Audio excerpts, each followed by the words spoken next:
ನಮಸ್ಕಾರ. HTV ಕನ್ನಡದ ನ್ಯೂಸ್ಗೆ ಸ್ವಾಗತ. ನಾನು ಚಾಂದಿನಿ.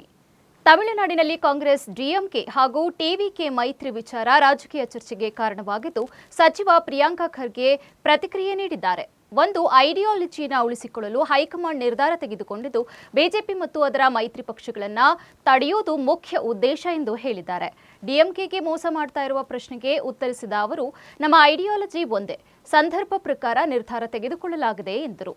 ತಮಿಳುನಾಡಿನಲ್ಲಿ ಗವರ್ನರ್ ಫ್ಲೋರ್ ಟೆಸ್ಟ್ ಹೇಳಿಕೆಗೆ ತಿರುಗೇಟು ನೀಡಿದ ಪ್ರಿಯಾಂಕ ಖರ್ಗೆ, ಕೆಲವು ರಾಜ್ಯಗಳಲ್ಲಿ ಗವರ್ನರ್ ಕಚೇರಿ, ಬಿಜೆಪಿ ಕಚೇರಿ ಮತ್ತು ಆರ್ಎಸ್ಎಸ್ ಕಚೇರಿಗಳಿಗೆ ವ್ಯತ್ಯಾಸವೇ ಇಲ್ಲ ಎಂದು ಟೀಕಿಸಿದರು.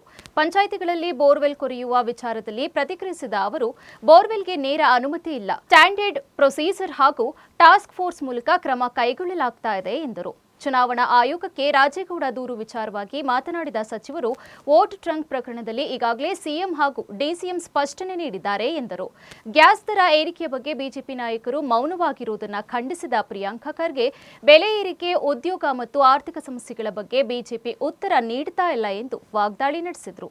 ಸ್ಪಷ್ಟವಾಗಿ ಅಲ್ಲಿ ಏನು ಟ್ರಂಕ್ಗಳಲ್ಲಿ ಈ ಮತಗಳನ್ನು ಸಂಗ್ರಹಿಸಿದ್ರು, ಅದು ಬೀಗ ಹೊಡೆದಿತ್ತು ಅಂತ ಹೇಳಿದ್ದಾರೆ.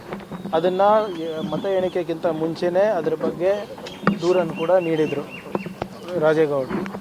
ಮತ್ತು ಮತಗಳನ್ನು ತಿದ್ದಿದ್ದಾರೆ ಅಂತಲೂ ಕೂಡ ಹೇಳ್ತಾ ಇದ್ದಾರೆ. ಮತ್ತು ಸೆಂಟ್ರಲ್ ಅಬ್ಸರ್ವರ್ ಯಾರಿದ್ರು ಅವರು ಕೂಡ ಅನುಮಾನ ವ್ಯಕ್ತಪಡಿಸಿ ಇದ್ರ ಬಗ್ಗೆ ತನಿಖೆ ಆಗಬೇಕಂತ ಎಲೆಕ್ಷನ್ ಕಮಿಷನ್ ಅಬ್ಸರ್ವರ್ ಅವರು ಕೂಡ ಹೇಳಿರೋದು. ಸೊ ಇಷ್ಟೆಲ್ಲ ಇದ್ದಾಗ ತರಾತುರಿನಲ್ಲಿ ಯಾಕೆ ಅಧಿಕಾರಿಗಳು ಇದು ಮಾಡಿದ್ರು ಅಂತ ಗೊತ್ತಾಗ್ತಾ ಇಲ್ಲ. ಬಟ್ ಎನಿವೇ, ಈಗ ಅದ್ರ ಬಗ್ಗೆ ಮಾನ್ಯ ಮುಖ್ಯಮಂತ್ರಿಗಳು, ಉಪಮುಖ್ಯಮಂತ್ರಿಗಳು ಭಾಳ ಸ್ಪಷ್ಟವಾಗಿ ಹೇಳಿದ್ದಾರೆ. ಇದನ್ನು ಎಲ್ಲೋ ಒಂದು ರೀತಿಯಾಗಿ ಪ್ರಜಾಪ್ರಭುತ್ವವನ್ನು ಮತ್ತು ಜನರ ಏನೋ ಒಂದು ಇಚ್ಛೆಯನ್ನು ತದ್ವಿರುದ್ಧವಾಗಿ ನಡ್ಕೊಳ್ತಾ ಇದ್ದಾರೆ ಕೆಲವು ಜನ. ಅದನ್ನು ತನಿಖೆ ಮಾಡ್ತೀವಿ, will get to the bottom of this. ಇವ್ರು ಹೇಳ್ತಾ ಇದ್ರಲ್ಲ ವೋಟ್ ಚೋರಿ ಆಗಿಲ್ಲ ಅಂತ ಆಳಂದಲ್ಲೂ ಹೇಳಿದರು. 22,000 ಪುಟದ ಚಾರ್ಜ್ ಶೀಟ್ ಆಗಿದೆ. A1 ಯಾರು? BJP ಅವರು. A2 ಯಾರು? BJP ಅವರ ಮಾಜಿ ಶಾಸಕರ ಮಗ. ಸೊ ಇವ್ರು ಏನೇನು ಹೇಳಿದ್ದಾರೆ ಎಲ್ಲನೂ ಡಿಸ್ಪ್ರೂವ್ ಆಗಿದೆ ಅಲ್ಲ, ಇದನ್ನು ಆಗುತ್ತೆ. ಎಲೆಕ್ಷನ್ ಅಬ್ಸರ್ವರ್ ಅನುಮಾನ ವ್ಯಕ್ತಪಡಿಸಿರ್ತಕ್ಕಂಥದ್ದು ಏನಾದರೂ ಕಂಪ್ಲೇಂಟ್ ಆಗಿದೆ, ಅದನ್ನು ಇವ್ರು ಕೊಟ್ಟಿದ್ದಾರಲ್ಲ ರಾಜಗೌಡ. ಎಕ್ಸ್ಪ್ರೆಸ್ ಇಟ್ ಇನ್ ರೈಟಿಂಗ್ನಲ್ಲೇ ಕೊಟ್ಟಿದ್ದಾರಲ್ಲ. ಸೊ ಅದೇನಿದೆ ನಾವು ಯಾವುದೂ ಹಿಂದೇಟು ಹಾಕೋದಿಲ್ಲ. ಯಾಕಂದರೆ ನೀವು ಮೊನ್ನೆ ಅಸ್ಸಾಮು ಮತ್ತು ಬೆಂಗಾಲ್ನ ಚುನಾವಣೆ ಯಾವ ರೀತಿ ನಡೆದಿದೆ ನೋಡಿದ್ರೆ, ಇವರು ನಮ್ಮ ದೇಶವನ್ನು ಯಾವ ರೀತಿ ರಷ್ಯಾನಲ್ಲಿ, ನಾರ್ತ್ ಕೊರಿಯಾನಲ್ಲಿ ಚುನಾವಣೆ ನಡೀತದೆ, ಚುನಾವಣೆ ಅಲ್ಲೂ ನಡೀತದೆ. 90%, 98% ಒಂದೇ ಕಡೆ, ಒಂದೇ ಪಾರ್ಟಿಗೆ ಬೀಳುವಂಗೆ ಅಂಥ ವ್ಯವಸ್ಥೆಗಳು ಈ ಸಂಸ್ಥೆಗಳನ್ನು ಕ್ಯಾಪ್ಚರ್ ಮಾಡುವ ಮುಖಾಂತರ ಮಾಡ್ತಾ ಇದ್ದಾರೆ. ಸೊ ಅದನ್ನು ನಾವು ತಡಿಬೇಕು.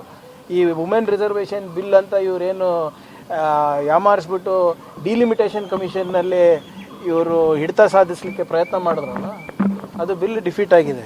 ಅದು ಎಕ್ಸ್ಪೋಸ್ ಮಾಡಬೇಕಲ್ಲ ಜನರ ಮುಂದೆ. ನಾವು ಸುಮ್ಮನೆ ಇವರು ಮಹಿಳಾ ಮೀಸಲಾತಿ ಹೆಸರಲ್ಲಿ ಡಿಲಿಮಿಟೇಷನ್ ಕಮಿಷನನ್ನು ಕ್ಯಾಪ್ಚರ್ ಮಾಡಿಬಿಟ್ಟು ಬೌಂಡ್ರೀಸನ್ನು ರೀಡ್ರಾ ಮಾಡಲಿಕ್ಕಿರ್ಬೋದು, ಅಥವಾ ಏನು ಜನಸಂಖ್ಯೆ ಏನು ಅವರ ಅನುಕೂಲಕ್ಕೆ ಯಾವ ಕಾನ್ಸ್ಟಿಟ್ಯೂನ್ಸಿಗೆ ಯಾರು ಹೋಗಬೇಕು, ಯಾವ ಸಮಾಜದವ್ರು ಹೋಗಬೇಕು, ಯಾವ ಸಮುದಾಯಗಳನ್ನು ಹೋಗಬೇಕು ಅಂದ್ಬಿಟ್ಟು ಇವರೇ ಸ್ಪ್ಲಿಟ್ ಮಾಡಿದ್ರಲ್ಲ ಅಸ್ಸಾಂನಲ್ಲಿ, ಅದೇ ರೀತಿ ಎಲ್ಲ ಕಡೆ ನಡೆಸ್ತಾರೆ ಇವರು.